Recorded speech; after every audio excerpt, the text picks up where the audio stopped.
This is their first of 4 meetings in the regular season. Detroit 4-3 overall. Indiana 6-2 so far on this young season. Our starting lineups, looking at the front court, Ron Artest, Austin Crozier, and Jermaine O'Neal. Tayshaun Prince, Rasheed Wallace, and Ben Wallace for the Pistons. Since Rasheed Wallace has joined the Pistons, they have been significantly better than the Pacers. It's up to this front court, which provides most of the points, to get it done for the Pacers. In the backcourt, the new Pacers, Stephen Jackson with Jamal Tinsley, Chauncey Billups, and Richard Hamilton. The very difficult backcourt for Detroit. All-star caliber in the backcourt for Detroit. This is the real difference here. I'm not sure if Indiana's backcourt can compete with Billups and Rip Hamilton. And let's bring our man, Jim Gray. All right, Mike, thank you very much. Well, everybody in the NBA wants one of these. This is what they play for, a championship ring. This is Chauncey Billups. Very few guys, when they get them, however, do they wear them. Chauncey Billups is the exception. He's wearing it to the game every time he feels that it was a team that wants it worse than he did or a team that let him go. So those 5 teams he wants to prove to every night that he has something that they don't have, and he feels that the Indiana Pacers were the team that very definitely and very badly wanted these, so he doesn't want to rub it in, but he just wants to continue to prove his point. And Mike and Bill, I got a plane to catch. See you guys later next week. That's a large ring. Were your championship rings that big? Heavens, no. Things have changed. Yes. But congratulations to the world champion Detroit Pistons. And Chauncey will be wearing that a lot. He's played for 6 teams already in his 7-year NBA career. This will be a fun matchup to watch during the regular season. We can only hope they'll meet again in the playoffs. Last year, Rasheed Wallace only played 1 of the games during the regular season. That was the only time the Pistons beat the Pacers. But of course, nothing matters until you get to the postseason. Since Rasheed has joined the Pistons, Detroit is 5-2 against Indiana. Pistons so far perfect at home. Another packed house here at the Palace. They're 3-0. And Jamal Tinsley and Chauncey Billups to match up at point. They go right to Jermaine O'Neal, who has been on some tear lately. Blocked by Rasheed Wallace. The 4-arm tetrahedra of Ben Wallace and Rasheed Wallace suffocating Jermaine O'Neal inside. And many think that that was the biggest benefit of obtaining Rasheed Wallace, the defensive end. Pistons so tough defensively, although they have not nearly got to that level yet this early in the season.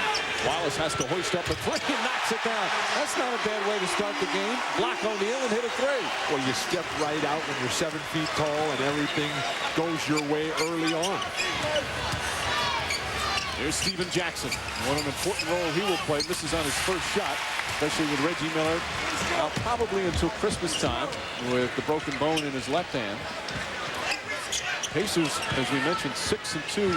It's not bad considering they're pretty banged up early in the season, Bill. And that's really drawn the ire of Jermaine O'Neal, who doesn't feel the Pacers are getting any credit. Ben Wallace able to knock down his first shot. Wallace came back in their last game in a good victory against the Minnesota Timberwolves. As you had mentioned earlier, Bill, he had missed the previous 2 because of the death of his older brother. And Jermaine O'Neal way off the mark. Transition game here. Beautiful run out.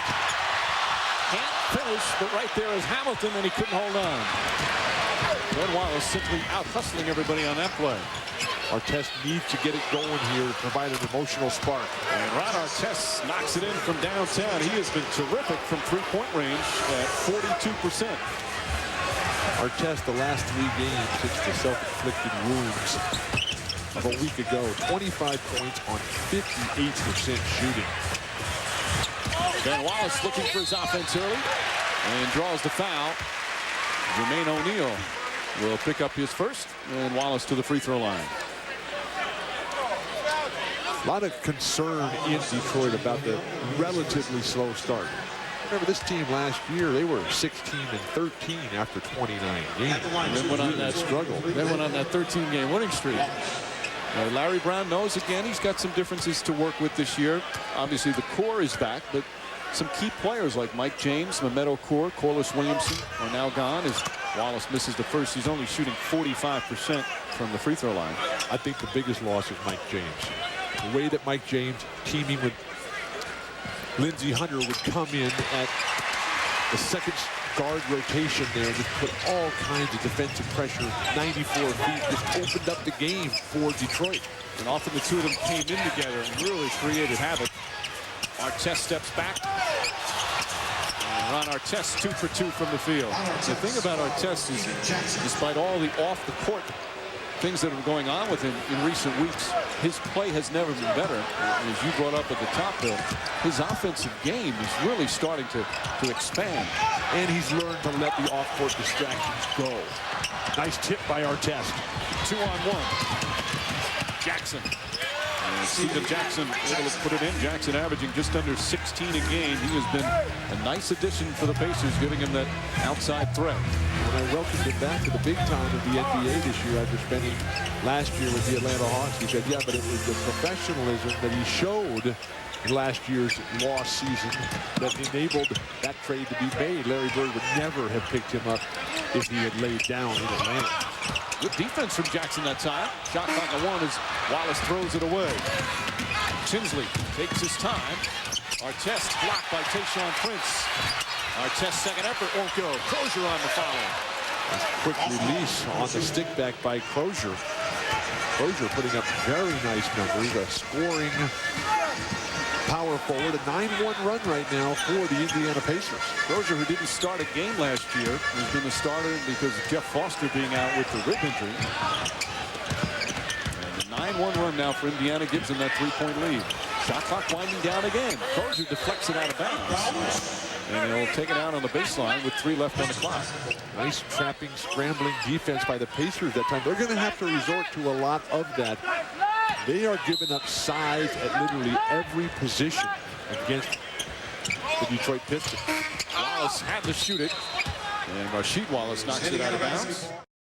I'm John Saunders at our Times Square studio here in New York City. Due to time constraints, we need to move further ahead in action. The rest of the game coming up after these messages.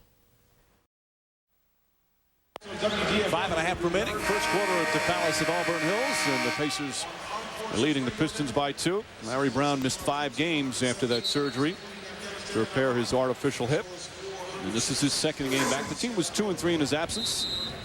But it gets brought out before the game, so he's nice and comfy on the sidelines. The key, though, is once he's sitting, his assistant coaches have to make sure that they block anybody who comes flying in. He had a close call with Sam Cassell the other night, but he came out unhurt, and he's back on the bench tonight. And let's send it over to Jim Gray. Hey, Mike, I had a chance to speak to Larry Brown before the game, and sitting in this chair is not really comfortable at all. The problem is he has to keep his leg a bit elevated, so he does get up from time to time. That presents a second problem. He's supposed to be on his crutches, and he's on his crutches every time except for game time.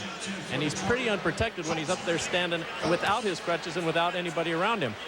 Another problem with this whole thing is he was back after just a couple of weeks, and he was expected to be gone. His doctors had hoped that he would stay away for 8 weeks. With Larry, that just wasn't possible. He said, I couldn't even watch the television, Mike. On and off and on and off. He was driving his wife, Shelly, and his kids crazy. They just had to get him away from the TV and give him the final score. Especially the 2 games they lost, Jim, in Denver and in Utah. And he wasn't upset with the team's play. He was upset that he wasn't there to help them. As he's beginning, he's now 33rd season as a head coach, 22nd as a head coach in the NBA. Larry Brown, the oldest coach in NBA history to ever win the championship. And his family, Shelly and the kids, are living here in Detroit this year, the beautiful suburb of Bloomfield Hills. Stephen Jackson can't hit. And Rasheed Wallace, good job by Tayshaun Prince to tip it away. Tayshaun Prince coming off his best game of the season in their big win against Minnesota, 19 points. They just took apart the Timberwolves down the stretch. Prince's numbers up as well. The crowd chanting for Rasheed Wallace. And a defensive 3 seconds called against the Pacers. Defensive 3-second foul. So a technical foul. Reggie Miller again expected back around Christmas time. Started off in preseason playing very well, said he was going to be more aggressive this year, and then hurt himself at the end of preseason. Another UCLA legend who keeps himself in perfect shape all the time. Reggie was so fired up. The Pacer injuries, the broken left hand by Reggie Miller, exacerbated by the fact that another guard, Anthony Johnson, has got a broken right hand. Jonathan Bender out tonight with a bad knee. Scott Pollard has missed 4 straight games with a bad back. Rasheed Wallace and a foul. Crozier hit him from behind. Wallace kind of Put a little English on the ball instead of dunking it, but he got a nice, comfortable bounce. Very tough matchup here for Austin Crozier, who gives up the position there and just allows Rasheed Wallace to do whatever he wants on the offensive glass.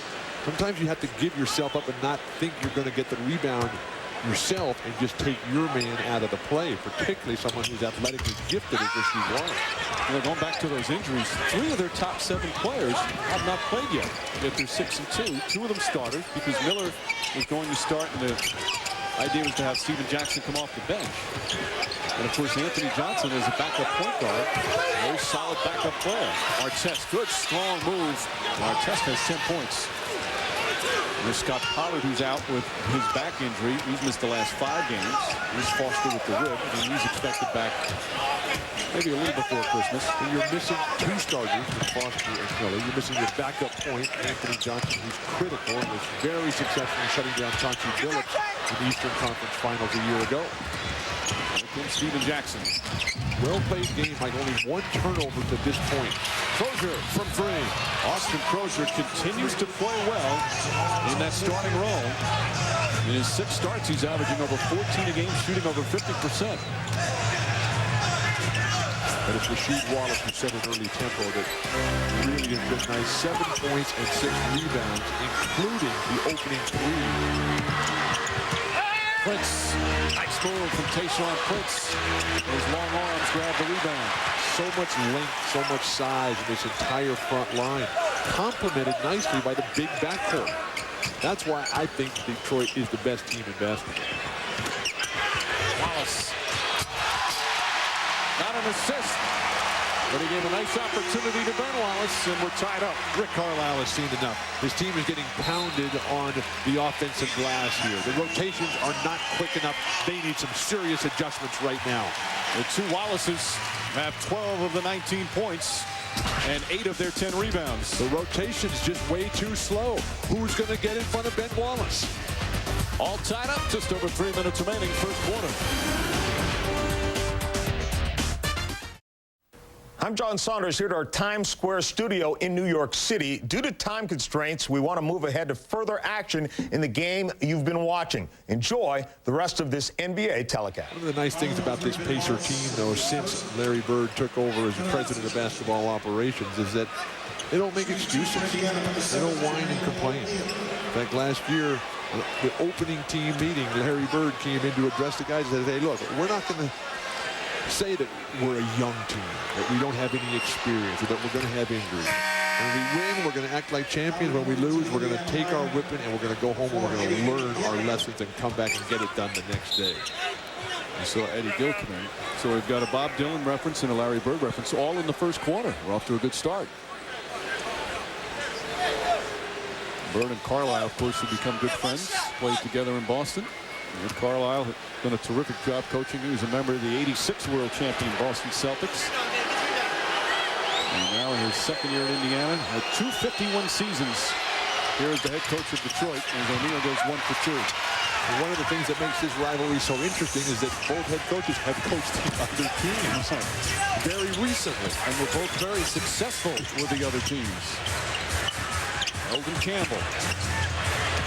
Nice move from Campbell, who's probably going to have to play more minutes than he did last season. Right. Larry Brown telling us that Eldon came in great shape to camp, really ready.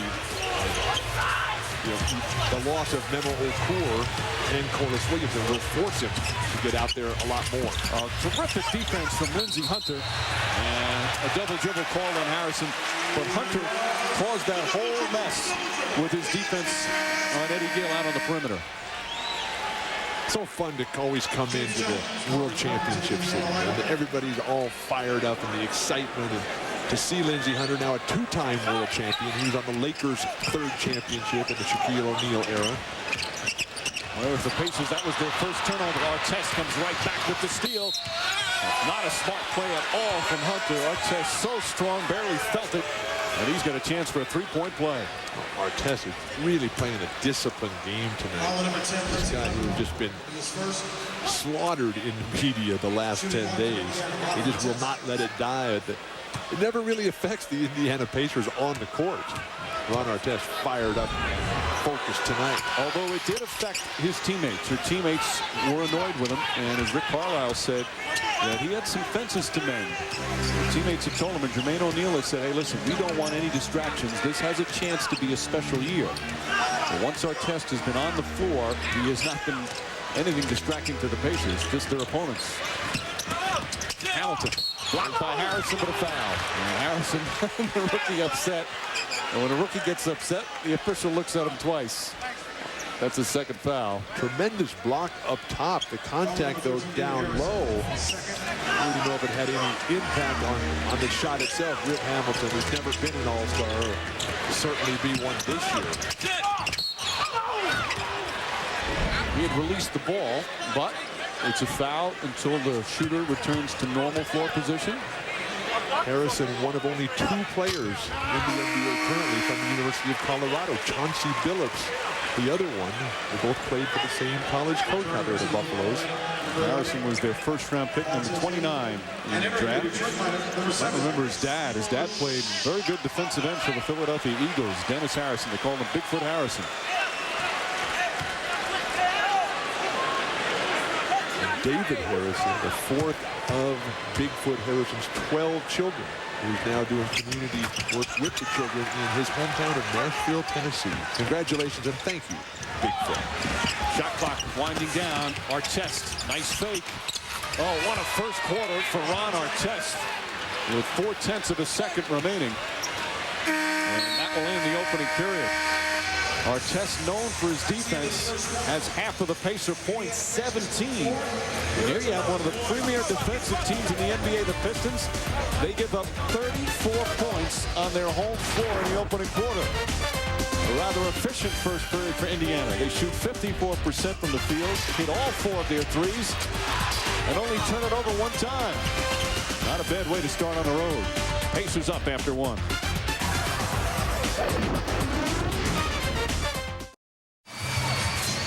Second quarter is set to begin in Auburn Hills. The Pacers leading 34-27. The NBA officials have to be very observant. Ronnie Garrettson not only observant what happens on the court, but off the court as well.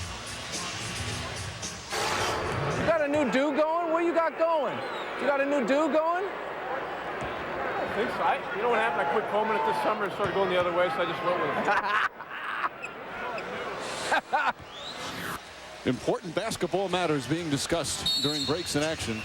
Carlisle Garrettson in his 18th year in the NBA. Of course, he's the son of former longtime referee Darryl Garrettson. We also have tonight Tommy Nunez Jr., who's a rookie ref, who's the son of another terrific longtime referee, Tommy Nunez Sr., who just retired. This is his first year out of the league. Will miss Tommy Sr. The third official, Tony Donahue, his dad did not ref in the NBA. And Tony McDyess a little bit off on his first shot attempt, but apparently they got a piece of it. There's young Tommy Nunez. A couple of proud fathers watching their sons with the whistles tonight. One of the reasons that the Pacers have control of this game is that they're not turning the ball over. They only have 1. Detroit has 4 turnovers, and Indiana has converted 8 points off those 4 turnovers. And here's another one right now. Fast break opportunity. 2-on-1. Jones just really never got control of it, nor did Antonio McDyess. And they come the other way. Second unit time for the Indiana Pacers. Can they sustain Artest's brilliance? Bad pass from Smith Parker, who just came in, and Eddie Gill. Oh, hard foul. That might be a flagrant. Garrettson and Nunez looking at each other, and they're going to discuss it. He grabbed the body. There was no attempt at all to make a play on the ball. What's up with that? Let's see what Tommy Nunez says. It's going to be a personal? No, it's a regular one. But it has nothing to do with if you go for the ball. That's not the criteria for a flagrant foul. Eddie Gill. But there's no play. He grabbed the body. But that doesn't have anything to do with it. The key is if it's unnecessary contact. Which and what I they would look say for, that is. they look for windups, they look for contact, and they look for follow-through. And that was close. I agree. It's a borderline. Which Parker played his basketball at Fordham. Isn't that where you went to college? Yes, it was. No, I did not play basketball at Fordham. I figured I'd answer before you asked. I wanted to. Did you referee there?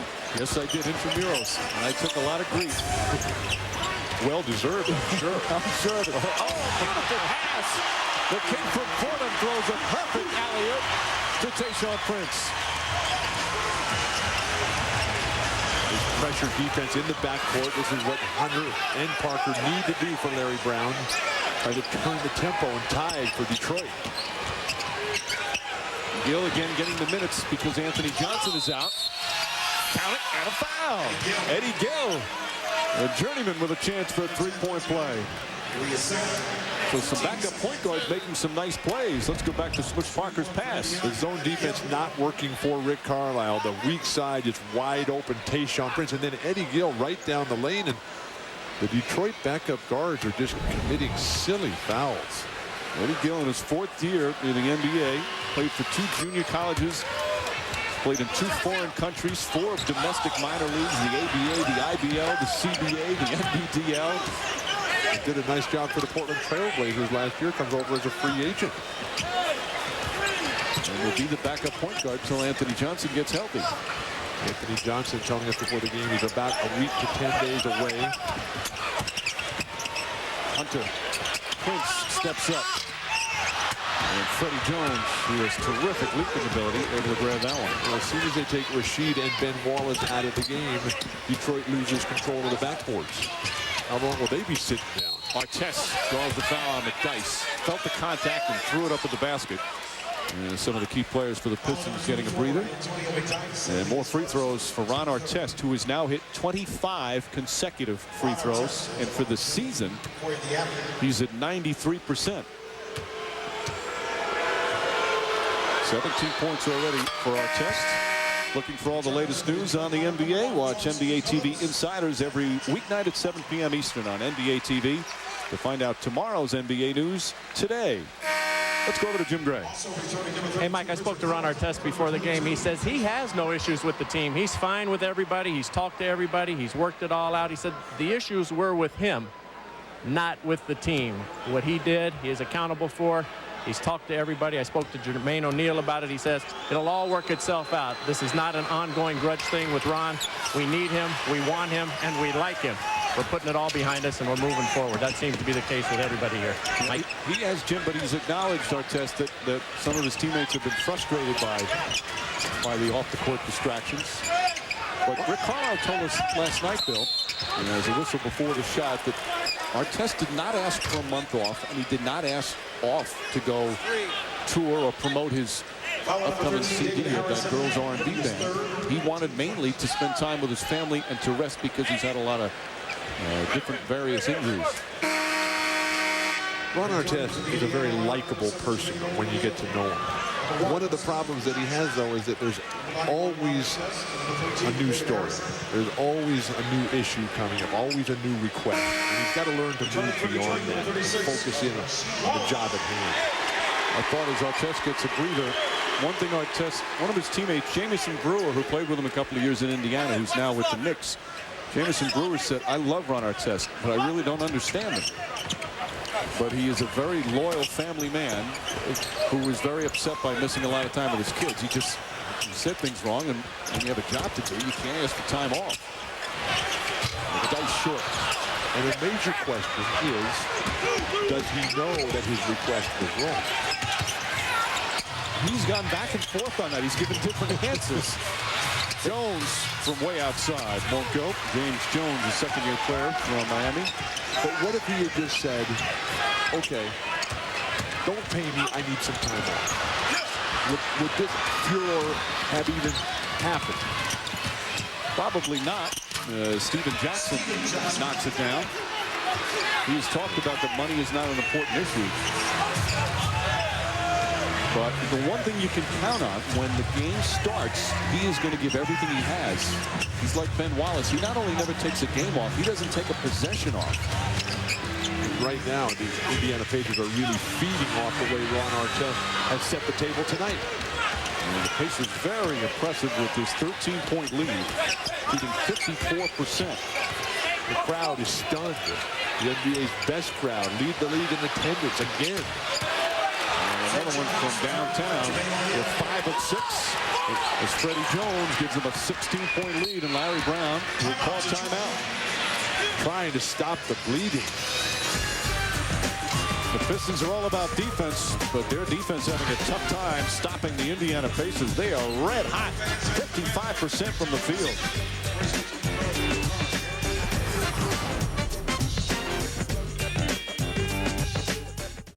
I'm John Saunders at our Times Square studio here in New York City. Due to time constraints, we need to move further ahead in action. The rest of the game coming up after these messages.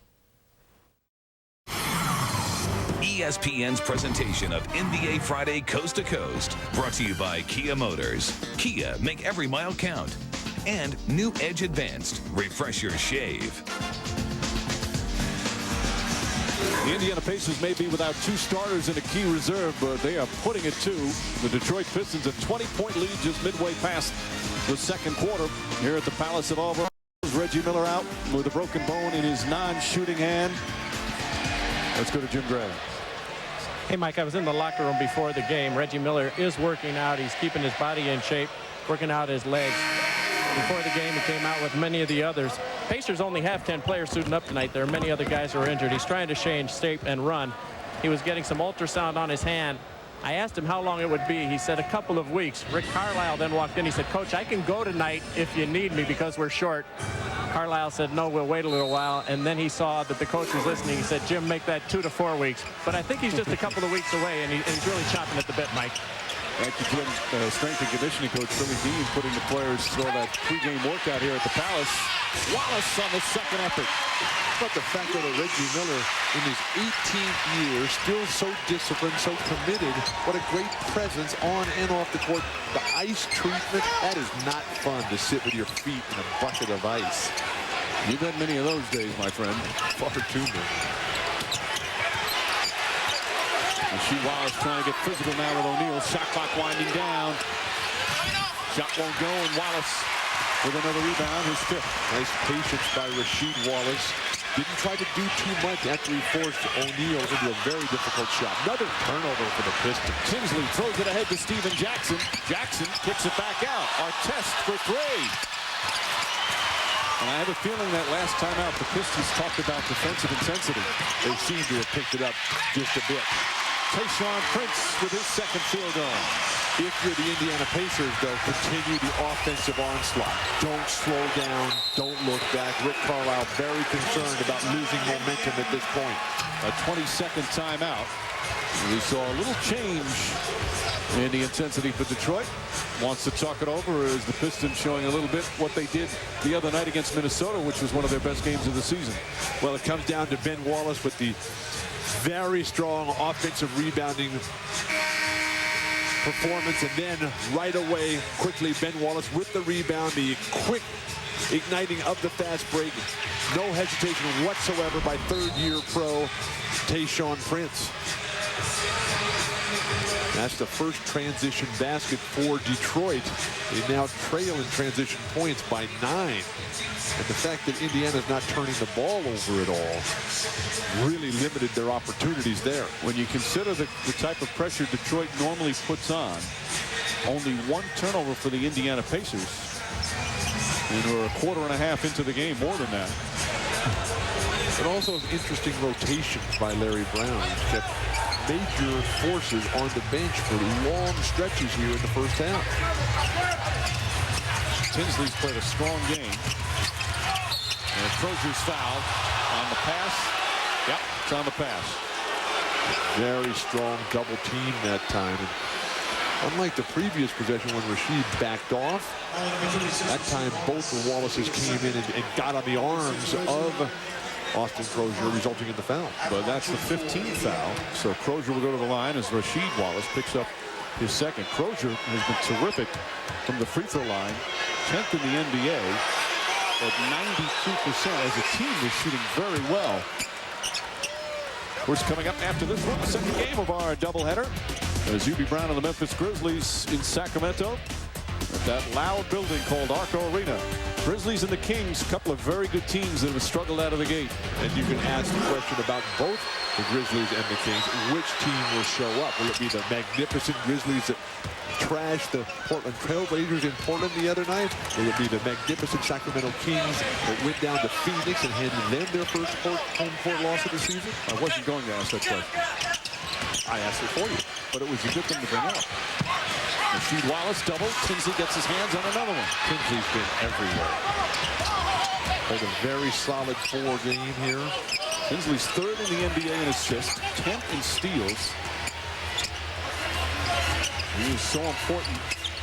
So often you hear as Tinsley goes, that's how far the Pacers can go. Shot clock winding down. Artest, nice pull-up jumper. And Ben Wallace tips it. Last touch by Steven Jackson. Outstanding execution of fundamental rocker step move by Ron Artest.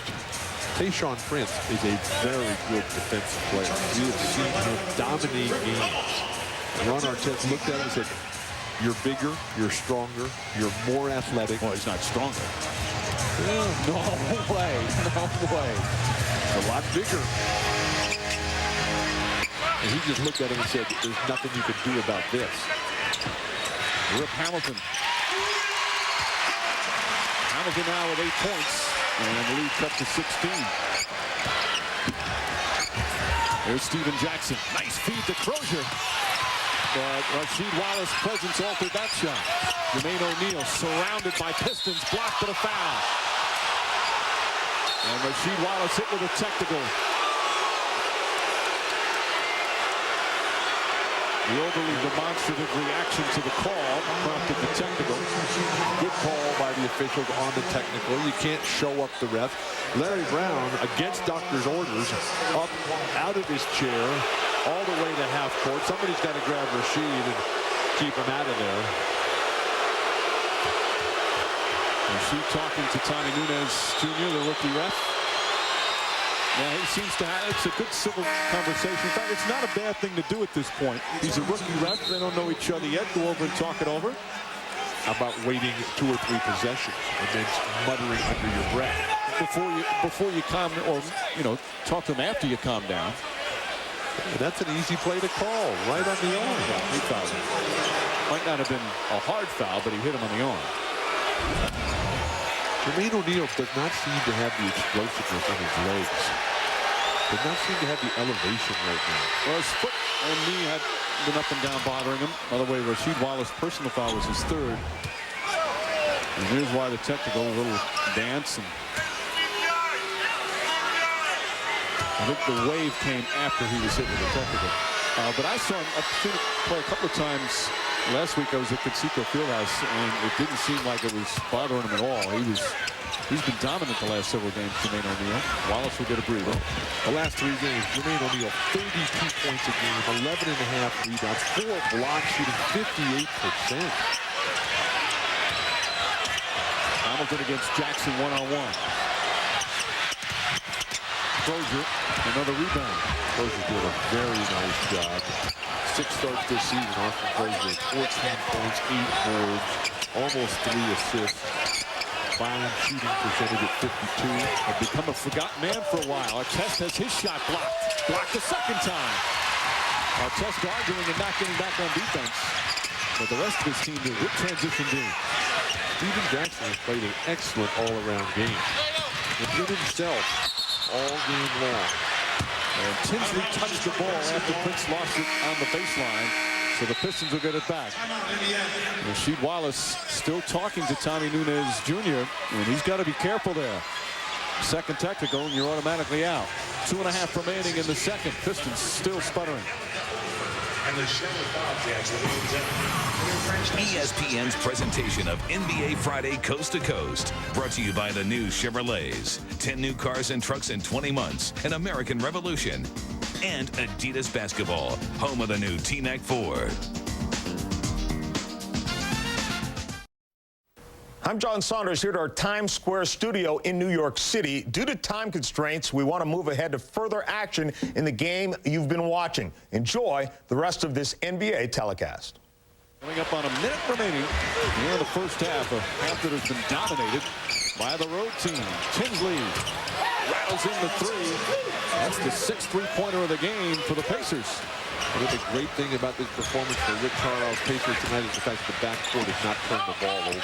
How about Tinsley? 8 points, 5 assists, 5 steals, and he doesn't have a single turnover. That's what you want from a point guard. Hamilton, quick release.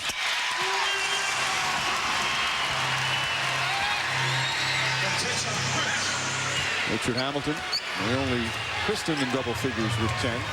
Tinsley has not had a good run the last week. Last 3 games, only 6 points a game, 20% shooting. Yikes. Nearly turned it over that time, and it'll be a held ball. Jump ball with 29.4 remaining. Well, the last time these two teams met, as we told you back on June the 1st, was Game 6 of the Eastern Conference Finals. Pistons won to advance to the finals. In that game, the Pacers, all they scored was 65 points for the game. I know it's a different scenario, but they've got 59 here in the first half. 3 banners now, World Championship banners for the Pistons after last year's terrific ride to an NBA title. And each time coming out of the blocks after the championship, a very slow and sluggish start. More substitutions. James Jones is going to quickly come in. Crozier will sit. Darvin Ham has come out for the Pistons. I like James Jones. He doesn't get to play very much at all.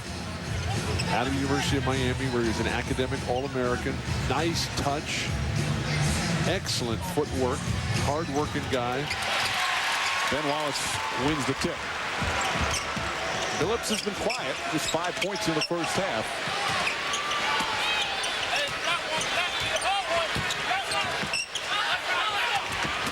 Hamilton trying to draw some contact.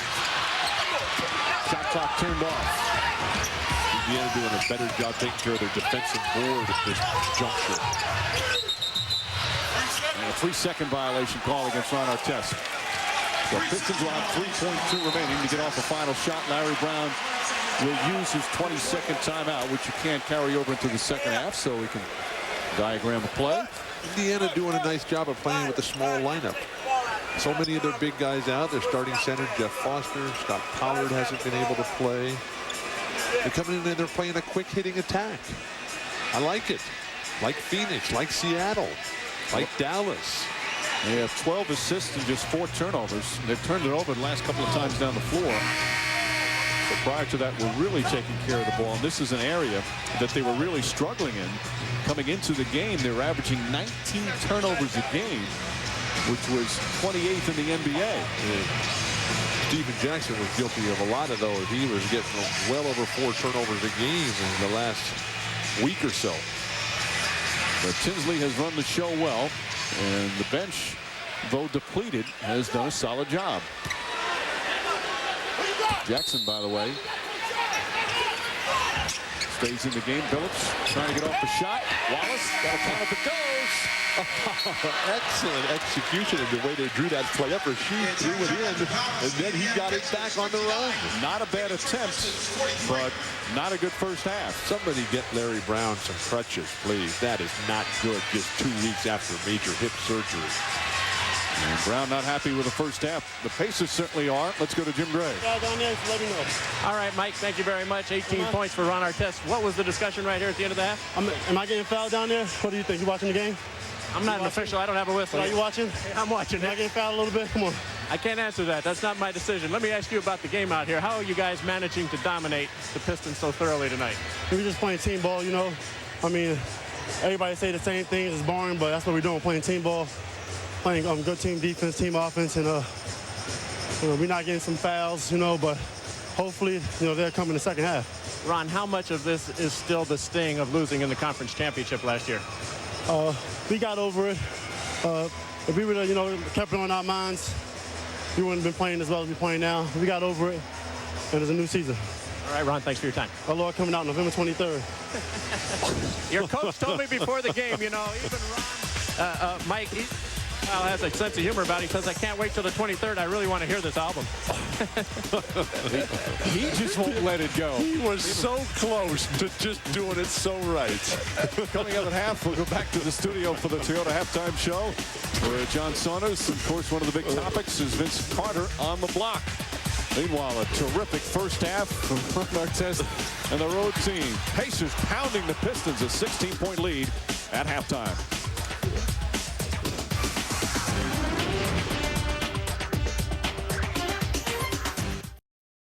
You're watching ESPN's coverage of NBA Friday Coast to Coast, where the Pacers are taking on the Pistons from the Palace at Auburn Hills. Halftime, Pacers lead at 59-43. Ron Artest with 18 points. Jamal Tinsley, 5 assists, 5 steals. Back with second half action right after this. Copyrighted telecast of the National Basketball Association may not be retransmitted, reproduced, rebroadcast, or otherwise distributed or used in any form without the express written consent of the NBA. Halftime of the Palace of Auburn Hills, and the Detroit Pistons not used to seeing that number for their opponent up on the scoreboard after 2 quarters. 59 points for the Indiana Pacers. Very impressive performance from Indiana on the road. Hi again, everyone, with Bill Walton, Mike Breen on hand. Jim Gray will be back with us in just a moment. Pistons just not playing with a lot of energy.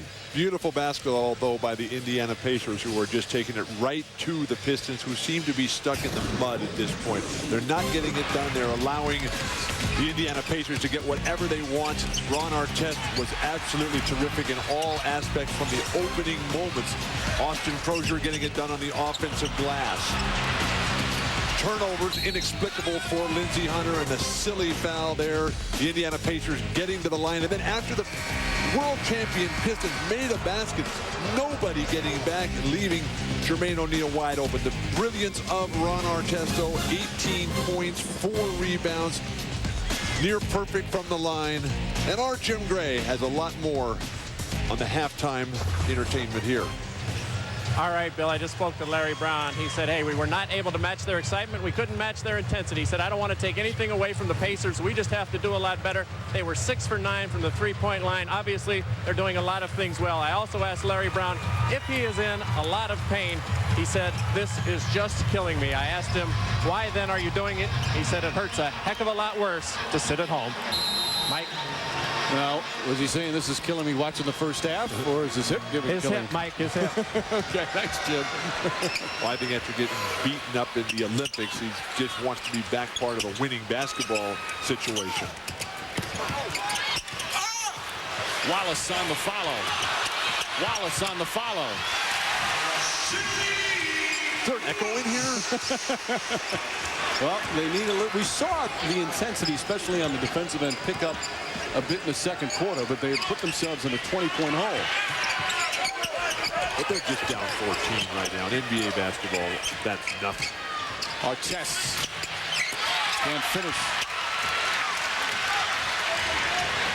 It's fun watching Artest and Prince, two talented young players, two very good defensive players, two players with different styles, totally different. The power and intensity and exuberance of a Ron Artest versus the laid-back, almost Jamal Wilkes style. Nice power play by Ben Wallace. And that phrase, power play, we didn't see that a lot in the first half from the Pistons, and all of a sudden it's a 12-point game. Indiana cannot be satisfied. They've just got to come out and continue the attack. The small lineup worked wonders for Rick Carlisle. Crozier. Got contested beautifully by Prince. Wallace running the floor. Chauncey Billups quiet in the first half. And O'Neal the rebound. Chauncey Billups second in the NBA in three-point shooting this year. Behind Boschan Nakbar of the Rockets, who hasn't taken nearly as many. He's only taken a few, actually. Artest finding Tinsley. And Tinsley can't connect. Things have changed, Mike, the opening moments here. Well, again, the intensity defensively for the Pacers. You see the numbers for some of the scores in the first half. Wallace and a foul. Jermaine O'Neal picks up the personal, though that's his third foul. I'm John Saunders here at our Times Square studio in New York City. Due to time constraints, we want to move ahead to further action in the game you've been watching. Enjoy the rest of this NBA telecast.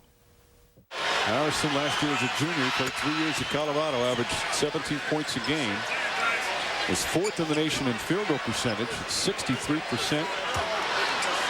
Didn't play basketball as a kid. as a football player and a wrestler. And when he was in high school, he started high school at 6'3", and then within about 2 months was 6'9". He said, you know what, I'm going to change sports here. Had one of those spurts, huh? He's back up to 13. Harrison with 4 points, couple of rebounds off the bench. Chauncey Billups. The three won't go, and Wallace with his 8th rebound. One of those extra possessions that determine the outcome of the game between these perennial low-scoring teams. McDyess, nice feed from McDyess. Rip Hamilton never stops moving. And it all gets set up by the way he comes and curls off that low block screen. Hamilton feels he's the best conditioned athlete in the NBA.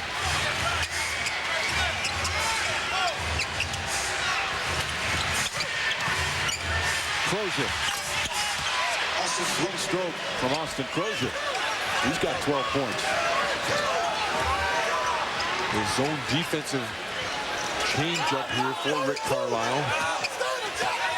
Detroit slow to recognize it. And lost it. Under 2 minutes to play here in the third. But now those turnovers, Indiana is running backwards to get the ball as opposed to turning it into transition opportunities. Oh, nice defensive play from Hand. Poked it away. Tinsley reaches in for the foul. Smart foul by Tinsley. But they're in the penalty. So free throws coming up with just over a minute and a half remaining in the third. Pistons trying to get back into this.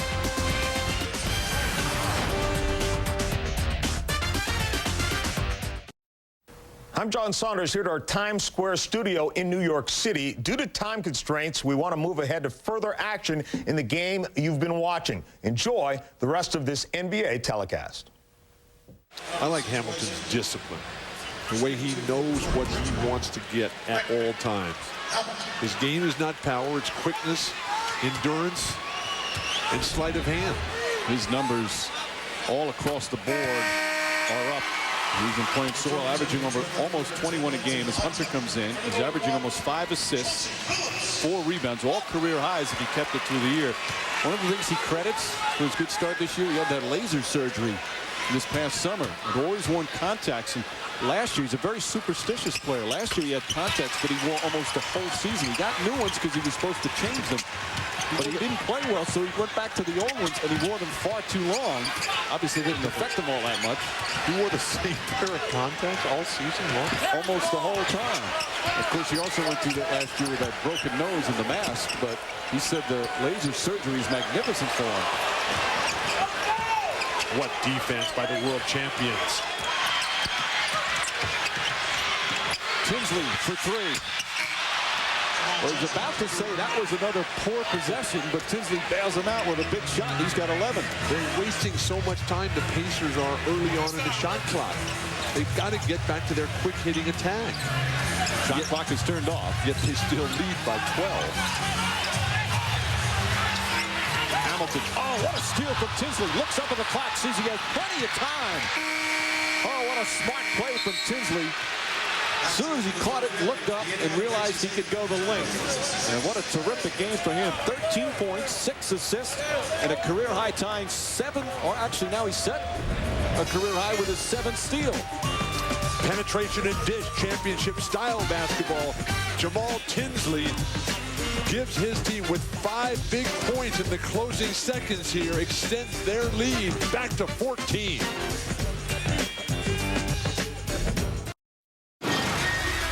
Fourth quarter is set to begin at the Palace of Auburn Hills. This is the rematch of last year's Eastern Conference Finals. Many feel that they're the 2 best teams in the East once again. And early on, it was all Pacers. They went by as many as 20 in the first half. Pistons made a couple of runs, as they're doing right here. Hamilton on the steal. Hunter. Oh, nice acrobatic move from Lindsey Hunter. That's how you run a 2 or 3 on 1 fast break. Now here's the time Eddie Gill's come in. You have your backup point guard who's not used to this kind of pressure and a held ball. Without Anthony Johnson, when Tinsley goes to the bench, sometimes that can be a problem. Well, Rick Carlisle is on the court, just upset as can be, but The Indiana Pacers are killing themselves right here. They're coming quickly back with Jamal Tinsley. You never get caught underneath the basket like that on a near handoff. Well, that was Freddie Jones. He should not have given Gill the ball in that spot. Tried to call a timeout. When the other team comes with the press, bring up one of your front court players, throw it to him at the free throw line, and then turn and fire an outlet and ignite a fast break. Tinsley right after that hopped off the bench. And he might come in for someone else and play with Gill in the backcourt. They've done that a bit. He's coming in for Gill. That's why he can't get in right now, because Gill had to participate in the jump. Gill having his problems again. Hamilton almost with another steal. Gill yelling at Tommy Nunes Jr. saying, hey, wait a minute. But Larry Brown is up saying, what about a timing violation? How much time are you allowed to bring the ball up the court? Well, you get an additional 8 after the jump ball, I believe. But Larry Brown's doctor is not happy with what he's doing. Nice pass. Artest can't connect. Jermaine O'Neal stripped and foul hard. And O'Neal will shoot a couple. So Tinsley does come back in for Eddie Gill. Brown relaxes in his new coach's chair. He hasn't been in that all that much tonight. How about a seatbelt? Why is there a new weight on that? I don't understand it. But Mike Abdenauer, the trainer, just goes over there and tapes him to the seat. O'Neal, this will be his 11th and 12th free throws of the game. Pacers now 26 of 30 from the line. One of the ways that they built this very nice lead is that Indiana has 13 steals on the night. Detroit Pistons, the best defensive team in basketball, they have 1. Well, Tinsley has 7 of them, a career high for him. O'Neal solid from the line once again. He's up to 75% on the season. Lead back up to 14 for Indiana. Closest the Pacers have been in the second half is 9. McDyess. Nice job defensively by Harrison, the rookie from Colorado. Realizing that McDyess is not having a big night. Let him make that shot before you try anything tricky or gamble on defense. And a foul away from the ball. This is the second team foul against the Pistons. Darvin Ham. His second foul. Antonio McDyess, a former all-star in this league. Injury just destroyed by, his career destroyed by injuries here. It's intelligent decision-making by the rookie. Again with Pollard out, with Foster on the injured list. Harrison playing a lot more than they expected. And of course, Jonathan Bender also out. Oh, nice play from Antonio McDyess. Here's their second steal.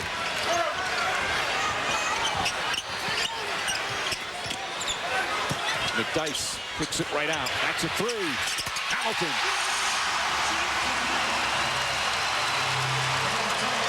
Antonio McDyess is starting to make his presence felt here. Rick Carlisle wants to stop this run in the bud here, not lose any momentum or control. Richard Hamilton's three-pointer pulls the Pistons within 11. Hamilton now at 20, but all set up. Nice feed from Antonio McDyess after the steal. And the Pistons trying to make another run here early in the fourth from the Palace. ESPN's presentation of NBA Friday Coast to Coast. Brought to you by Jeep. Trail-rated capability. Don't go off-road without it. And new Pepsi Holiday Spice. Here just for the holidays. Coast to coast indeed, and we move out to the west for the second part of our doubleheader. Brad Miller, Brian Cardinal, ready? Kings and the Grizzlies at 10:30. Mike, back to you. John, thank you. As the Pistons trying to climb back, they're down 11. We're just over 90 seconds gone by.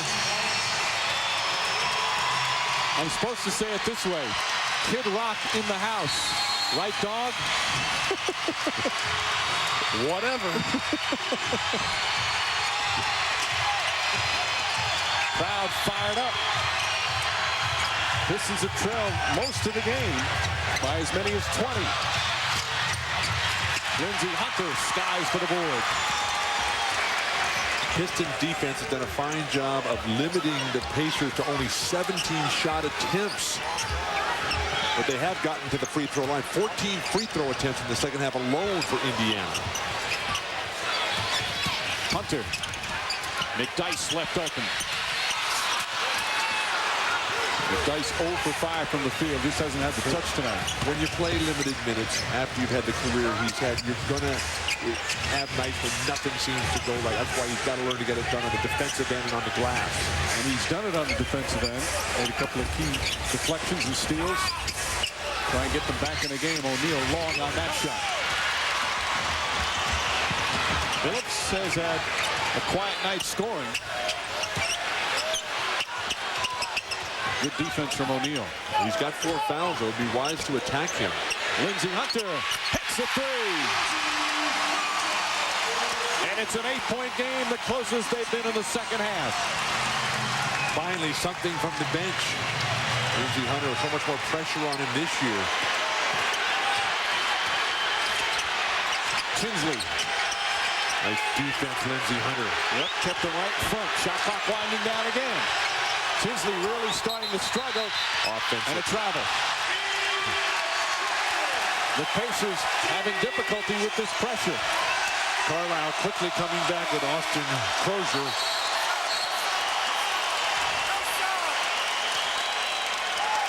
And still plenty of time remaining. That cannot be good for your hip if you had operation on it 2 weeks ago. Pacers starting to turn the ball over. It was so good early on. And a foul call on Harrison, the rookie, overly aggressive. Second team foul.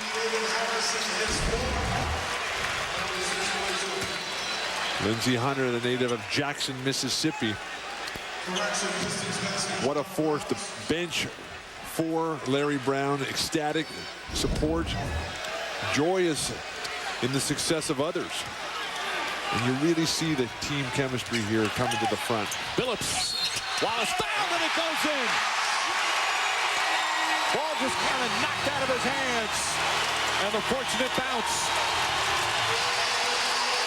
And this is the closest they've been since the first quarter.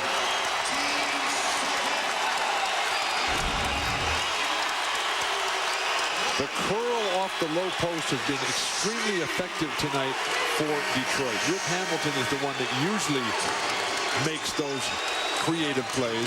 That time Chauncey Billups. Darvin Ham has done a very solid job, even though the statistics will not point out that he's done much.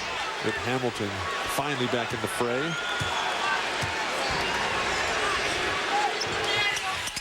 Five-point game. They had trailed by as many as 20.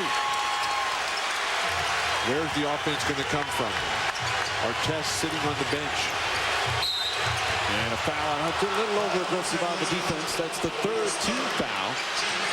And for Hunter, that's his third.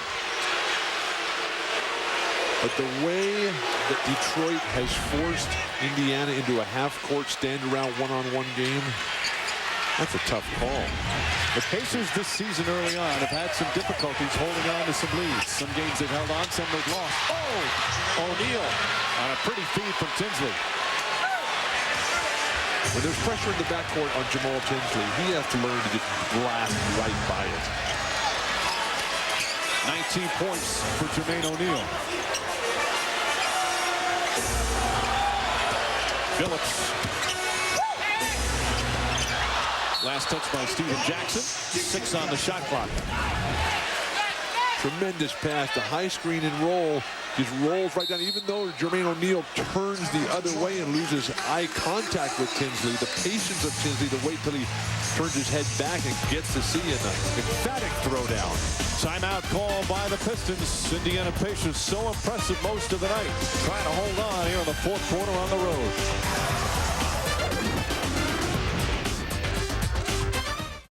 Wallace gets fouled, able to get the ball in. And you see the celebration. They don't only practice their basketball, they practice their celebration strategies. This team has very good chemistry, very good camaraderie. Big part of why they won the championship last year. And they all give the credit to Rasheed Wallace. 6 on the shot clock here. Phillips, that's a 3. And O'Neal with his 10th rebound.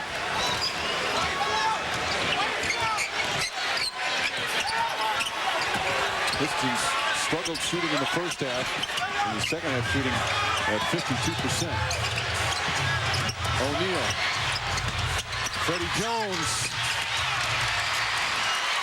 How much longer is Ron Artest going to be sitting down on the sideline over there? And Billups draws the foul. Freddie Jones picks up his 3rd, and Chauncey Billups will go to the line. Artest had 18 points in the first half. In the very interesting and provocative interview with Jim Gray, since then he's only had 4 points. He had 17 points in the first quarter. And there you see the shooting numbers, difference first half and second half. As Billups is perfect from the line, 5 for 5. There's your answer, Bill. The Pistons held a reading timeout with 50 kids at the Auburn Hills Boys and Girls Club to help open up a new Foot Locker reading corner. On NBA.com, get the news. The Pistons have been very involved in community stuff recently. In fact, Rip Hamilton yesterday did a wonderful thing. He held a Thanksgiving feast at a soup kitchen in Detroit, served about 900 dinners. The reason he did it this week is because they're going to be on the road next week, and he didn't want to miss it. It's something he's always done.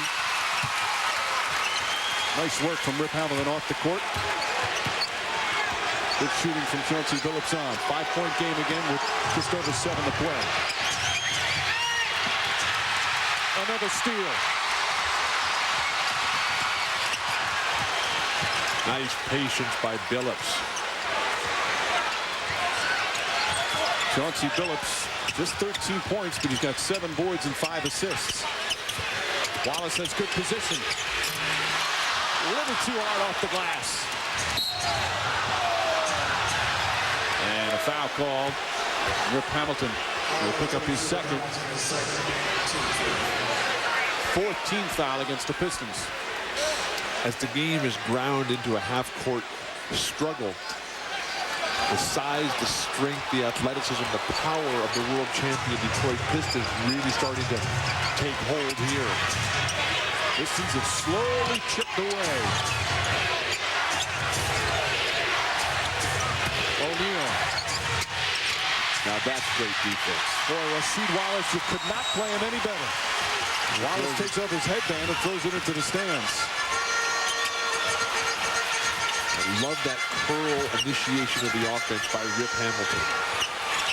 Ben Wallace makes his move. Oh, pretty move, but he can't finish. Perfect use of the ball fake. Oh, nice transition opportunity. You got to finish if you're the Pacers. Kickball. I think they're going to call a foul. Let's see what Ronnie Garrettson says. O'Neal was surrounded. Yep, it's going to be a foul call on Chauncey Billups, and now they're in the penalty. And the Pacers haven't missed from the line barely. 27 of 31. The scrum underneath, nobody can stick a fork in it. That ball gets kicked like that. Even if it's inadvertent, it needs to be called. Larry Brown not happy with the call. I think what he's complaining about is O'Neal really didn't have possession. It was a loose ball at the time Billups reached over. There was certainly contact as O'Neal misses the free throw. Isn't Larry Brown supposed to be sitting down? He barely stand on that left leg. As we said earlier, he come back early from that surgery to repair the artificial hip. Now he's smiling with Garrettson. I think all coaches are going to want a chair like that. You're almost waiting for the flight attendant to make an announcement. O'Neal hits the second one. 6-point lead for the Pacers just past the midway point of the 4th, along with Bill Walton and Jim Gray, Mike Breen on hand. What was early dominance for the Pacers has been a slow but steady comeback for the Pistons. Chauncey Billups. And O'Neal with another rebound. Billups has had success posting up. Eddie Gill getting another chance to give Tinsley a rest. Tinsley's played a lot of minutes. Artest. Steven Jackson. Great box out by the world champions. Seems every shot the Pacers are taking here in the fourth quarter has been very well contested. And up against the shot clock as well. That one halfway down. Last touch by Ben Wallace. Pacer ball. I think the advantage that the Pistons have inside, they should be getting closer to the basket. The fadeaway is not necessary. Plus, with the Pistons in the penalty and how well they've shot free throws tonight, try and draw contact. And you see the shooting numbers. They've missed 6 of 7. Crozier. Well, Crozier's hit some big buckets. Every time the Pistons have made a run, Austin Crozier's come back with a big shot. He's got 15. And that boosted right back up to 9. They step out by Crozier. Prince will try a 3. And Jermaine O'Neal starting to clear the boards. And point guards having to run back underneath the basket. Tinsley back in just a short 30-second rest. Steven Jackson. Three-pointer for Jackson. Back-to-back threes, and it's a 12-point deficit now for the Pistons. A dagger. Perfect ball movement. Celebration abounding on the Indiana bench. Every time the Pistons have made a run, they've cut it to as close as 5 here in the fourth quarter. But the Pacers have always bounced back. First Crozier, then Jackson. 2 3-pointers, 7-0 run, 12-point lead for Indiana.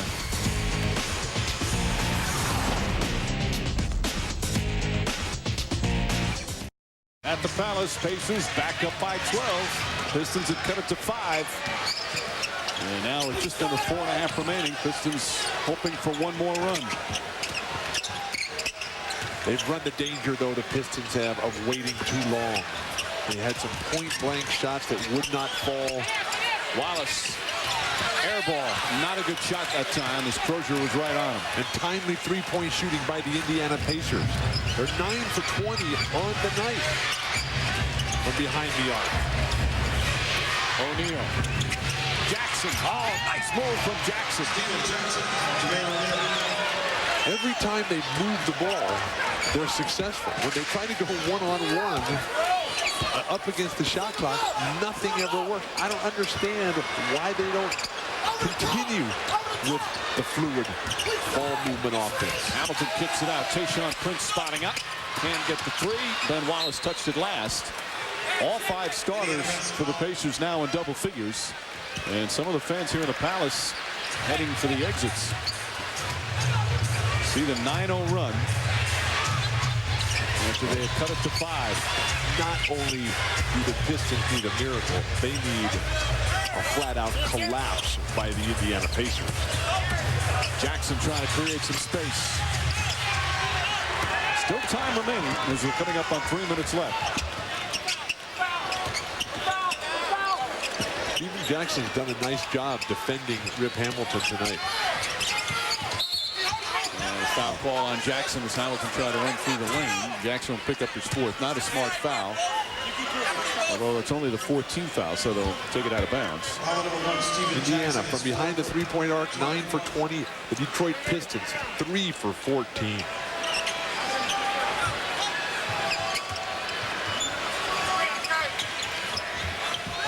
And you can tell that the light's been taken out of the crowd. Crowd was all fired up on that comeback. Nice feed inside.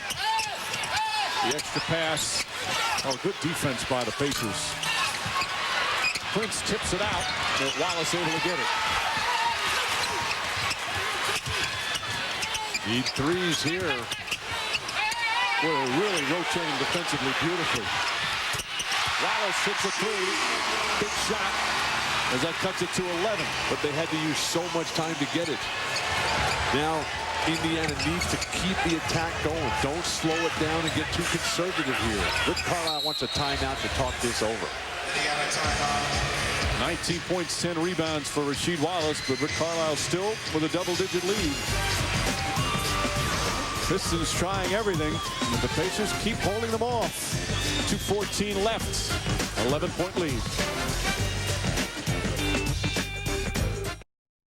Well, the Pistons running out of time. Rasheed Wallace, his three-pointer cuts it to 11. Impressive performance tonight by the Indiana Pacers, coming into the World Champions court where they lost Game 6 of the Eastern Conference Finals just 5 months ago. Pistons are tough here. Last year, 31-10 on their home floor, with 3-0 to start the season. All at the Palace. All 5 starters for the Pacers in double figures. 24-second violation. O'Neal may have gotten away with a walk. Looked like he lifted his pivot foot. Either way, it's a turnover. What's impressed me most about the Pacers tonight was their offensive attack. They didn't try to play one-on-one. The discipline of Ron Artest, the overall brilliance of Jamal Tinsley, his decision-making and his defensive anticipation with, what, 7 steals, a career high. Terrific game for Tinsley. Hamilton trying to draw a foul, throws it away. And that may do it. A couple of key plays.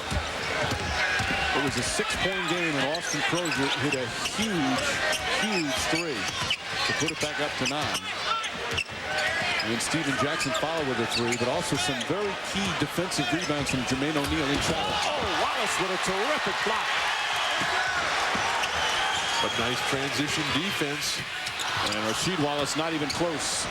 Artest underneath. And the Indiana Pacers are going to get a very impressive road win. A game they led the entire second half. And maybe now people will start giving the Pacers some respect. Something that Jamal Tinsley and Jermaine O'Neal have been complaining about. A foul as Jackson will go to the line. In fact, they've led since the first quarter. At times dominant. Again, they show a 20-point lead. Be cut to 5, but they held off the run. And there you see 8 steals for Tinsley. He came into the game 10th in the NBA in steals. He's going to move up the ladder there.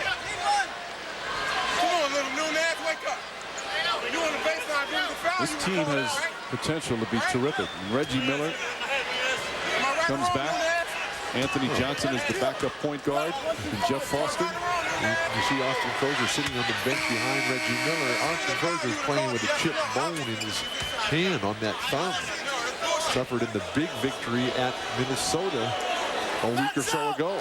That's the game they beat the Timberwolves without Ron Artest. It was one of the 2 games that he was held out by Rick Carlisle.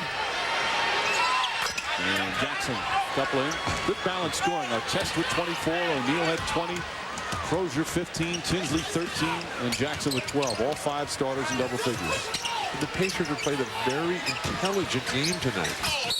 Then Wallace is fouled. And Wallace did. Oh, Wallace right at Artest. This has potential to be serious if they don't get between. Wallace upset. Players trying to hold each other off. Steven Jackson and Rasheed Wallace trying to be peacemakers. Now Jackson yelling. Wallace still going. You need the coaches in there to get him away. Jackson challenging Derek Coleman. Somebody should just get Jackson out of there. That's what causes the problem. Rasheed Wallace did an excellent job trying to keep everybody away and trying to keep the peace. But it started after Artest with a hard foul on Wallace after he got behind him. And then Ben Wallace came over with the shove. And an ugly way for this one to wind down. Totally uncalled for.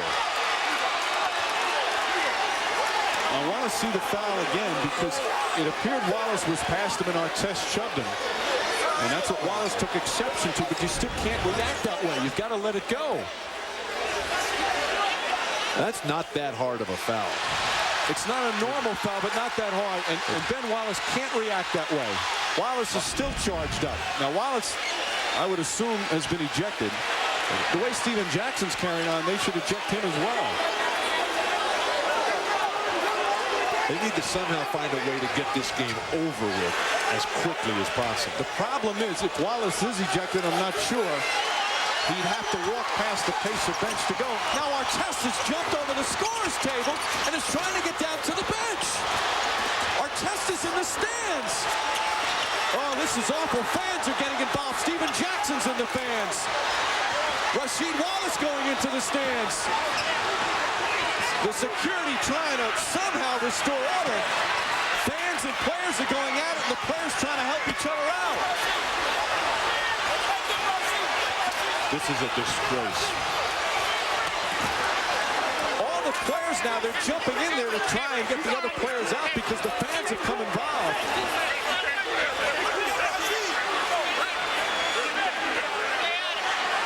Oh, what a sad scene here at the Palace.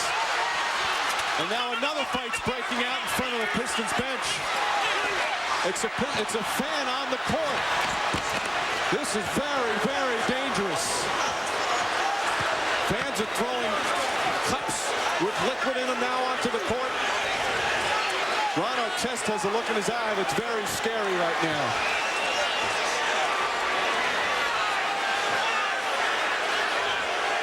You wonder if the official's going to let this game continue. Now they're throwing bottles out onto the floor. They're trying to get the Pacers to go back to the locker room. What was maybe you could call a hard foul at best has turned into just an ugly, ugly scene. Chuck Person. The officials, I think they're going to call this game off, and that should be. The outcome is definitely decided. You have these ridiculous fans trying to go at the players and now throwing. Somebody could really get hurt.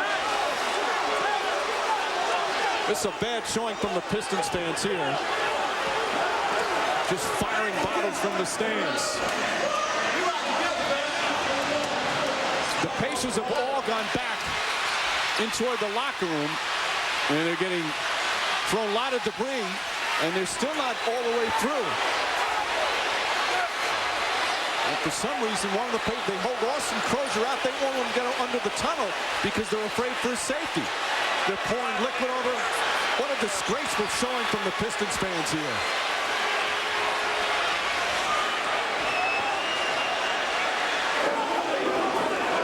That's one of the worst scenes I've ever seen. This is a low moment in NBA history. The players just have to get out of there. Get back to the locker room and forget about it.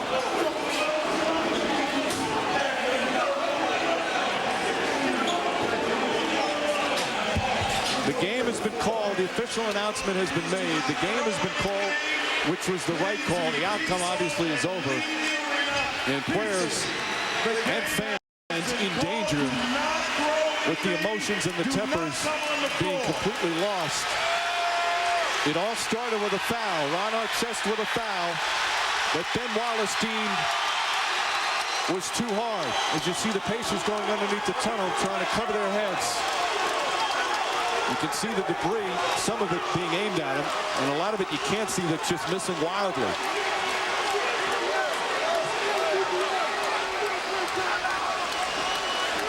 The security did their best, but it had escalated to a point where there were players and fans fighting in the stands before there was enough security around. Let's go to Jim Gray. Mike and Bill, I was sitting right next to Ron Artest when he was laying down before he went into the stands. A fan came and threw a beer and a bottle on him from point-blank range. When he got hit by that, he erupted. He knew exactly who it was, and he jumped right out after him.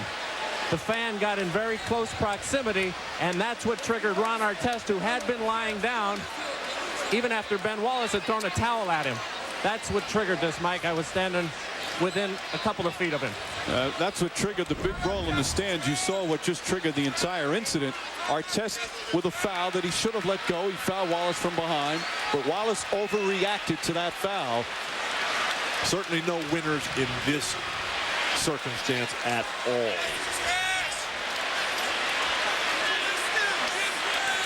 It became such a dangerous situation. There you see Steven Jackson in there taking shot at the stands. And granted, it's very difficult when you're a player and the fans come at you, either physically or verbally, but you have to restrain yourself. You just can't respond to it. There were so many bottles and cups thrown. There's Artest Afterward, Jim Gray reported. And you saw there was no security around at the time, and it was too late. Many of the players going in there to get Artest out of there. And it had seemed the whole thing had calmed down when that fan came at Ron Artest.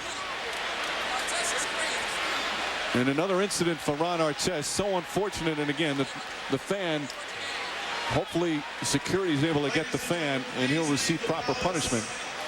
But the overreaction. All teams have been secured. Just leave the Palace peacefully. That was Larry Brown, who tried to make an announcement to the fans. So upset with what happened.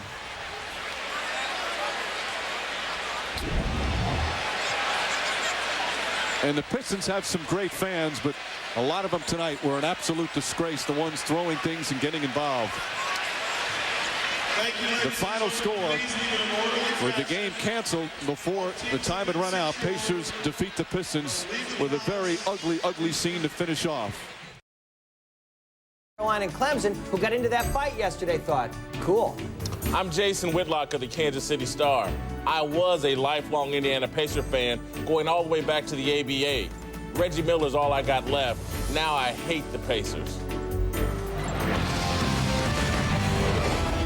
On the very court where the Pistons celebrated their NBA championship only 5 months before, perhaps the lowest moment in the league's 58-year history unraveled Friday night.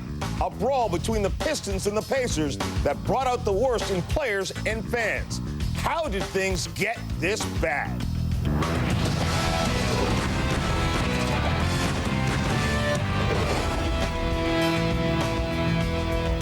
Good morning and welcome to another edition of the Sports Reporters from our home in the ESPN zone in Times Square in New York City.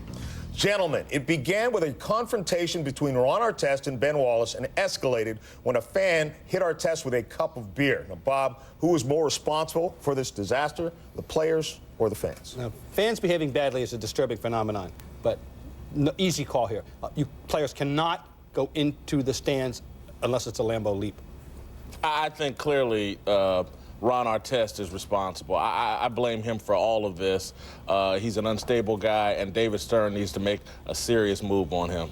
I don't think you can blame Artest for everything that happened later, but you know what? Now it doesn't matter what we think. Now it is in the hands of the commissioner of the NBA, and for all the trouble that he had in this league when he took over, this is his defining moment today or tomorrow, whenever he officially hands down these punishments. I think Artest may be gone for the season. I think he may look at the whole picture here. It's going to get more complicated with Steven Jackson, Jermaine O'Neal, and Ben Wallace. As much of a dope as Ben Wallace acted like after a hard foul, which I wasn't even sure was a flagrant foul at the end of the game, and he escalated the tensions, you know, for him to be lumped in with what happened in the stands for an indefinite suspension at this point, we've seen that play, Bobby, 100 times in the NBA, and now he gets lumped in with the Pacers on What this. I'd love to know from Ben Wallace is, did he know for sure that it was Ron Artest? Because that's what comes back to what Well, he knew when he shoved him, he turned around and saw Then it's who it all was. about Ron Artest, because if it was some other guy that had done that to him, he wouldn't have reacted to and I stress, overreacted the way he did to initiate the whole thing. I want to pick up on Mike's point, though. I think it's a defining moment for American sports what David Stern's decision is, because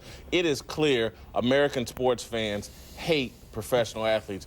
They enjoy the entertainment, but they don't like professional athletes. And if David Stern's decision tonight, to me, is the equivalent of the sports OJ verdict. If he doesn't hit Ron Artest hard with a year-long ban, I think fans will react. Jason, for me, that's way too sweeping a statement. Do I think that there is a growing divide, even as fans love sports more? Do I think that a lot of fans hate the money and hate the attitude and hate what they see for these guys?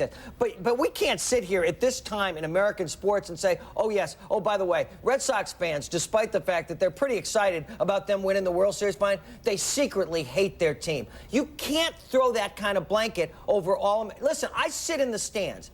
We all sit at press tables. We hear what we hear and we see what we see. And it's sometimes difficult for me to say what should take a player to the breaking point and then have them jump back when this sort of violent stuff is being spewed at them. But Larry Brown said something to me yesterday that's true.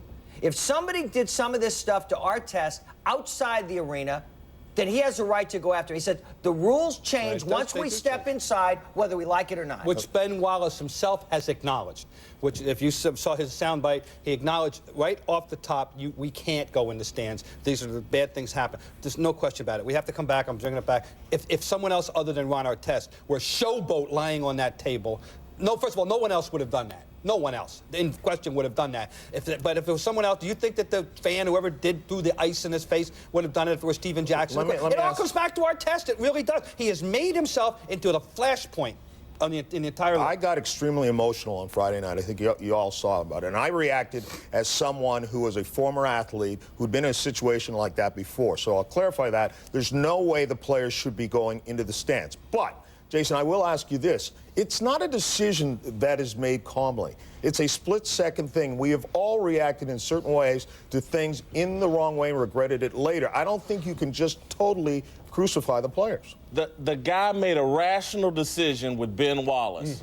I'm not man enough to take on Ben Wallace, who wanted a piece of him, who slapped him across the face. He was rational enough to turn Ben Wallace down. He should have been rational enough to turn down a fan he doesn't even know who it was who hit him with a cup of ice. No, he's a coward. He didn't want to fight. He didn't want to fight Ben. And when we've all looked at this. And by the way, what you were doing on Friday night is what we always do. You see something, you react to it. You were right on deadline the other night. Okay. Yeah. Now we've all seen this thing 50 times. My first reaction to seeing it was, I saw the people moving down towards him, and who knows what it became a situation that you absolutely would never want. A sometimes violent and unstable young man in a situation that was about to be out of control. That is a prescription for disaster. But when you see him on the table, he doesn't he just sits up, and then he goes after the guy. Steven Jackson, who, now the whole thing has turned into Punkville. Now the whole arena is about to turn into Punkville. Steven Jackson, I can't tell at first whether he's just looking to go up there and start swinging or going up there to protect Artest. Then just as he gets there, somebody else throws more of something in Artest's face. Well, this is what the consequences of players going into the stands are. Things are going to happen, as we noted. That's why you can't do it. One thing that I just want to get hit right now. A lot of people are out there slamming the security aspect of it, and I do not understand how you have no reason to say that. Who could budget enough security before a regular season game, even with two heated rivals, to accommodate something like that? No one. That's a bogus charge. I just want to say that that's not fair at all. The other thing that irritates me are the people that are complaining that some fans stepped onto the court. Well, the players did it first. They went into the stands. So now the fans react and come onto the court. They're both wrong, but I'm saying the first wrong is the players going into the stands, and then they're cherry-picking people half their size. First wrong is the throwing. They're both wrong, but the first thing wrong is the here's what I think Stern's going to lean very heavily on in his decision. It's the second wave of stuff, okay? Remember, Latrell Sprewell did what he did, with Carlissimo, got into it with Carlissimo, left the gym, came back that time.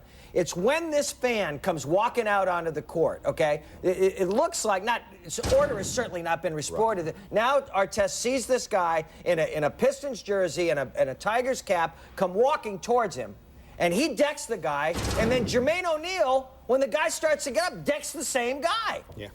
Fans come on the court, and I know it's different. After a team wins, they run onto the court without people cherry-picking people half their size. These guys are a bunch of cowards and punks. Isn't it part of the problem, though, the fact that we have built a climate in America right now in sports where the fans go to the game not just to cheer, but they go to the game thinking they're actually part of the game? Michael has taken this on as an issue for many years. He's said it here many times that the fans have this mistaken notion that they really are part of the game. The 12th man idea, the 6th man idea really is part of the game, a part of the whole spectacle of American sport. And it is not so. It just isn't so. But this is not all that new. I mean, really, if you turn the clock back 50, the idea of the beer being thrown on the players that we saw and that stuff, that's 50 years old. That happened when they were played in Rochester and Syracuse, I promise you.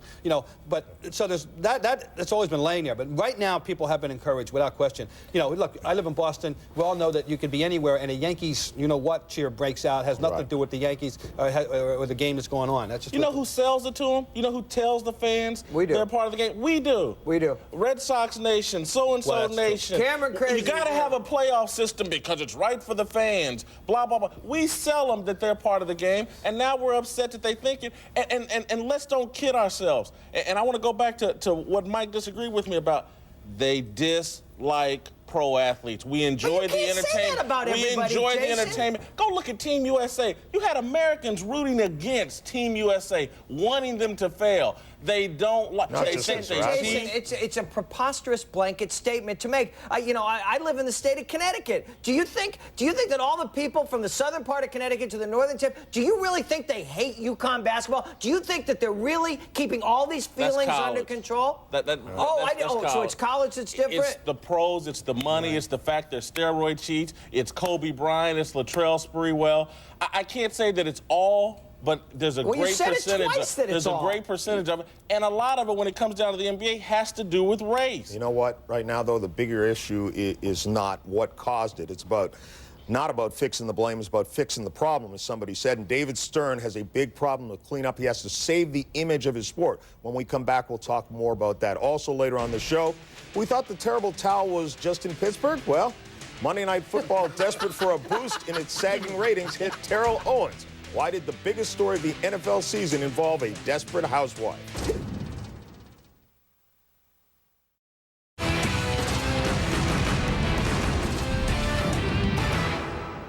Welcome again to the Sports Reporters from our home in the ESPN zone in Times Square in New York City. David Stern, the commissioner of the NBA, says that he will decide by tonight exactly what the punishment will be for the players involved in that brawl on Friday night at the Palace at Auburn Hills. But this is a huge issue for a number of reasons. And one of the things you have to throw out there, because a lot of people in America will see big black players going after small white people, is there a racial issue involved in this? I think there is a racial issue, but I think we need to be clear that sometimes things can swing on race without it being about racism. And so here you have a sport, basketball, NBA basketball, composed primarily of African-American players and a fan base that is predominantly all white. The white fan base, the customers, the people that are paying these guys salaries don't respect the way these guys carry themselves, don't respect their style of play, and it is a problem. There's a disconnect between their fan base and the athletes and the entertainers, and it's a significant issue. You have a league that's already on the defensive because of the Kobe Bryant situation, and it's been placed in a very compromising light. And you have a league that since 1978, the Rudy T. Kermit Washington thing, has been very aware of the evils of fighting, and has been very strict about its approach to it. And I think that, and you've got to run Artest as a very interesting. He is going to be made an example. I think he's going to. He might get the year. He might get the year. And again, it gets complicated now with Steven Jackson and Jermaine O'Neal and Ben Wallace. I want to go back to what Jason talked about, because there is an issue of race here. That is the pink elephant in the room at all times when you're talking about modern sports. And there also is the perception that everything that we call, quote, bad attitude in sports, the white fan focuses that on the black athlete. I mean, I was talking to Larry Brown. I had a long talk with Larry Brown, who's he's been in basketball for 40 years and thought he had seen everything. And his son was a ball boy on the court the other day. So his first reaction was like a lot of fans down near the court. Is my son okay? He said, this is a problem in sports that takes in every guy who ever beat his chest after a simple dunk of the ball. Every guy who thinks a touchdown is the start of the Mardi Gras. I know that we've debated whether Carmen Miranda dances in the end zone are good or bad for sports, but this is a whole culture of, hey, look at me in sports. I'm tough, you're not. What's funny is, all the flip-flopping talk in the election, Artest backed away the other night until he didn't back away because he didn't want to fight Ben Wallace. I'm this culture, this look at me culture and the flamboyant stuff we see in sports now, that a lot of it is done primarily by African-American athletes. I thought, did anybody ever see the movie Bingo Long's All-Stars? Yeah. And this has been a part of the way African-Americans have played sports throughout history.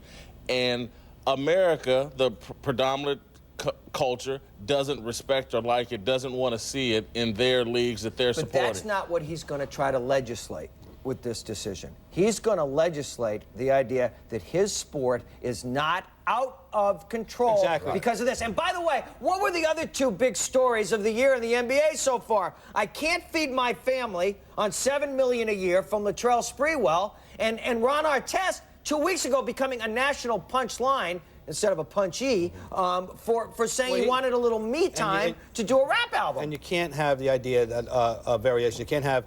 I went to a fight and a basketball game broke out. I mean, you can't have the idea that people have to worry about safety. You can't have that. That's why he's going to come, Bobby. And he won't allow that. This is about image today. This is going to be a decision, and that's why he's going to be the guy that he's been a lot in other cases, law and order stern. You know what? About Friday night, I will not remember the punches. I will not remember the beer, the popcorn being thrown. The thing I'll remember most is that one young fan that they had the television camera on crying in tears at what he just witnessed. That's what I'll remember.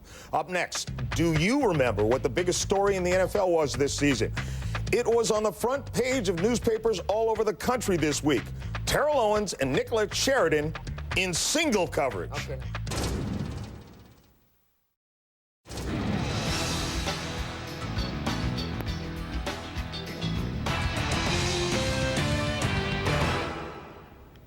The sexy story going into this NFL season was the Patriots' winning streak until the Steelers changed all that.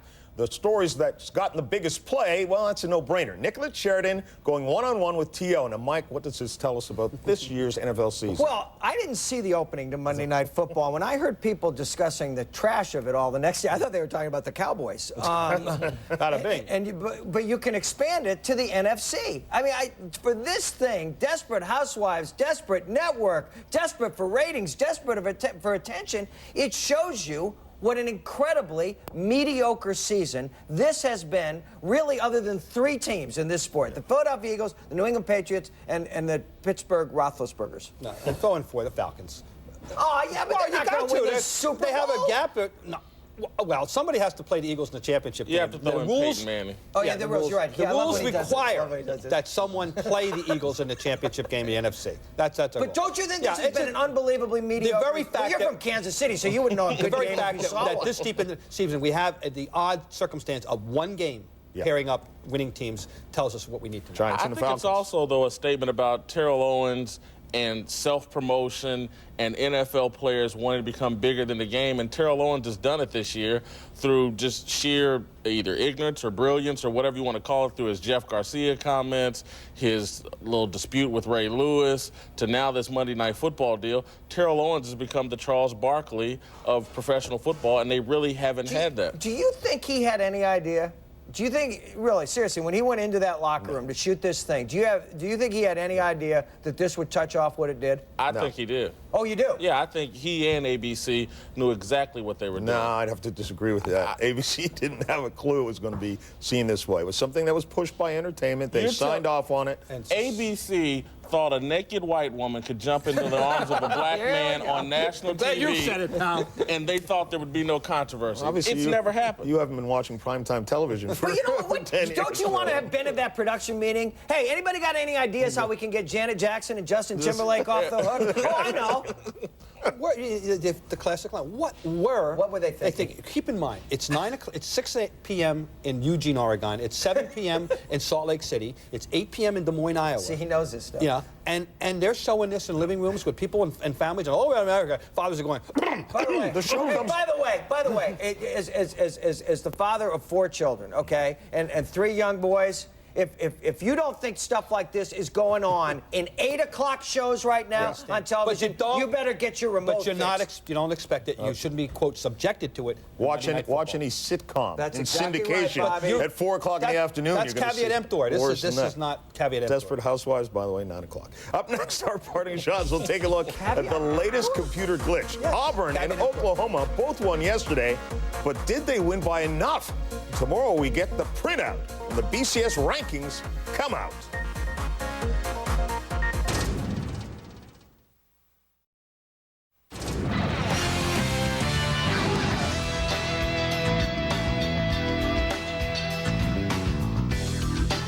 The Sports Reporters is produced by Valerio Productions in association with ESPN, the worldwide leader in sports. For more, log on to ESPN.com.